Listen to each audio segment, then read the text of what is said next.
Bismillahirrahmanirrahim. Assalamualaikum warahmatullahi wabarakatuh. Pada murid tahun 4, Alhamdulillah kita dapat jumpa lagi pada hari ini untuk meneruskan sesi pembelajaran kita secara dalam talian.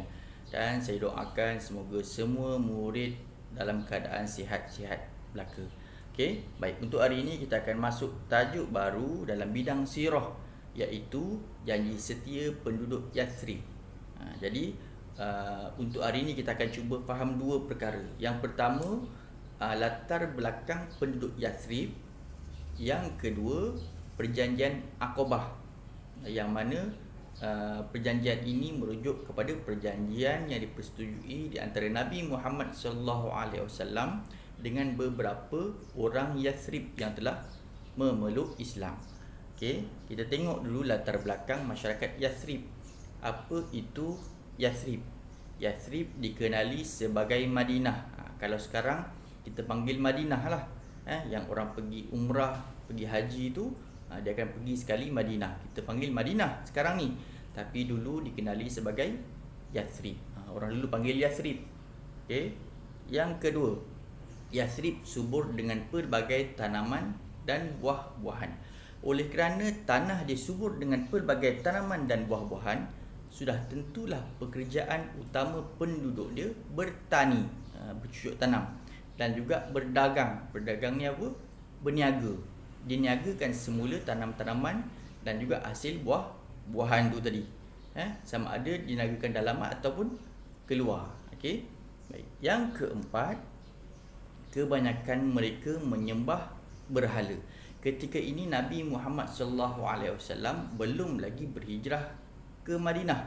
Nabi masih berada di Mekah. Tapi ketika ini juga beberapa daripada Yahudi percaya bahawa akan wujud satu ketika nanti Nabi terakhir. Okey. Dan bila ada orang dah dengar ada Nabi muncul di Mekah, jadi ada orang yang pergi ke sana cuba untuk cari betul ke wujudnya Nabi terakhir tu. Okey, baik. Pada tahun ke-11 kenabian, seramai 6 orang lelaki dari Yathrib datang menunaikan haji dan memeluk Islam. Pada tahun 11 kenabian ni, ada 6 orang lelaki dari Yathrib pergi menunaikan haji di Mekah. Dan dia terima dakwah Nabi, seterusnya memeluk Islam. 6 orang ni memeluk Islam ketika menunaikan haji itu.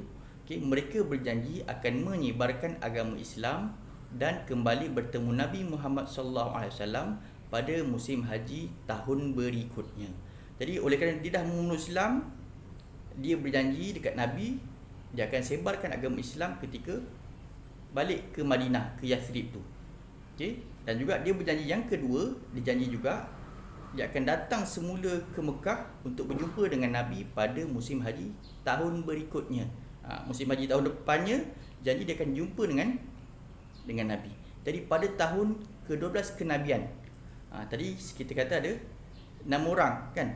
Cuma 5 orang sahaja dari 6 orang tu datang bertemu dengan Nabi Muhammad SAW bersama-sama 7 orang baru memeluk Islam. Pada tahun ke-11 tu tadi ada 6 orang datang ke Mekah untuk tunaikan haji. Seterusnya 6 ni memeluk Islam.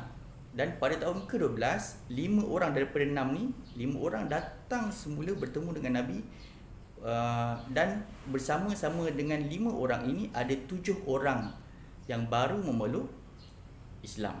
Jadi Nabi Muhammad SAW sangat gembira sebab Islam mula tersebar di kalangan penduduk Yathrib. Okay. Jadi dengan berkembangnya Islam di Yathrib ni, Nabi buat perjanjian dengan orang yang hadir ke Mekah tu tadi. 5 orang yang lama dengan 7 orang yang baru. Apa perjanjian dia? Dia panggil perjanjian Aqabah yang pertama. Okey, kita tengok perjanjian yang pertama. Mereka ini berjanji dengan Nabi tidak syirik kepada Allah, tidak sekutukan Allah, tidak menyembah selain daripada Allah, tinggalkan sembahan-sembahan yang sebelum ini mereka sembah, hanya menyembah Allah sahaja.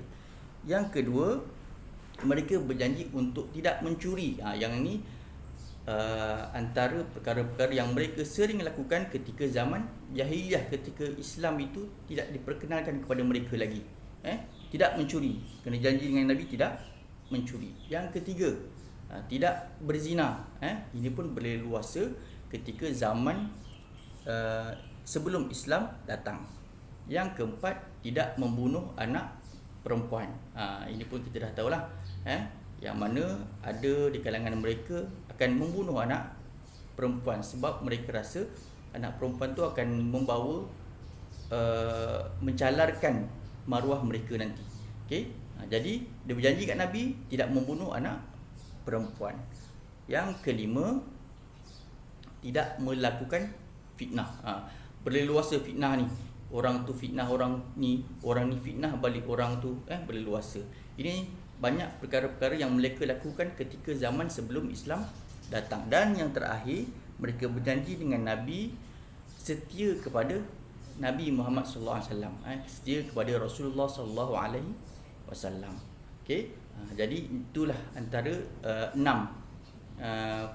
yang orang Yathrib tu tadi berjanji dengan Nabi. Dipanggil perjanjian Aqabah yang pertama. Baik, kita baca yang pertama dulu. Okey. Yang pertama, tidak syirik kepada Allah. Yang kedua, tidak mencuri.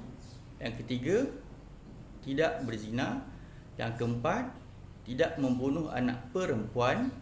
Yang kelima, tidak melakukan fitnah. Dan yang keenam, setia kepada Rasulullah sallallahu alaihi wasallam. Itu 6 perjanjian Aqabah yang pertama. Okey, untuk hari ini saya rasa cukup sekadar itu dulu. Kita faham baik-baik latar belakang penduduk Yathrib dan juga perjanjian Aqabah yang pertama. Okey, sekadar itu dulu. Insya-Allah kita akan jumpa pada lain masa. Wabillahi taufik wal hidayah. Assalamualaikum warahmatullahi wabarakatuh.